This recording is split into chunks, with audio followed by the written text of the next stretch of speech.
Arctic ice on Greenland and Antarctica is in places miles deep and hundreds of miles wide.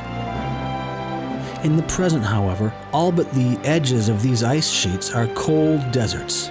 Not enough snow and ice falls there to build up the depth of ice that we find today, even if long periods of time were available. The flood of the Bible may provide an answer. First of all, flood rocks contain thick piles of lava and huge volumes of volcanic ash. Meteorologist Mike Ord has suggested that this might have led to the Ice Age. There was a lot of warm water added to the pre-flood oceans from the crust, and also a lot of lava flows and volcanism that heat the waters. Evidence in fossils suggests that the oceans were warmed up in the course of the flood. The average temperature of the ocean is 39 degrees Fahrenheit. Well, after the flood, it could have been an average of about 86 degrees Fahrenheit. And you could have taken a swim in the Arctic Ocean right after the flood. It was so warm.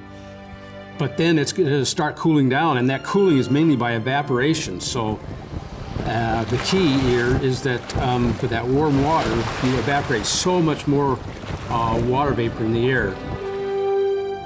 As the oceans cooled after the flood, heavy snow began to fall. Computer simulations that begin with warm oceans show snow falling far inland over cool continents. Ice sheets build up thousands of feet thick, where we see evidence for such ice today. This ice built up in only a few centuries of time.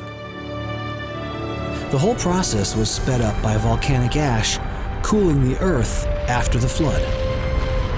Because of the instability of the Earth after the flood, there'd be a lot of volcanism.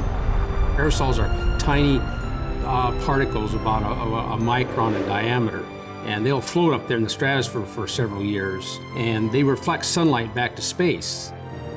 So you have a cooling mechanism. The ice is going to build up, and then finally it's going to come to a point where it's going to peak. That's glacial maximum.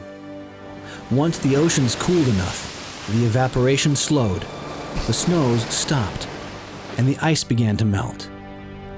Calculations suggest that the buildup, movement, and melting of ice did not require many thousands of years as is traditionally taught.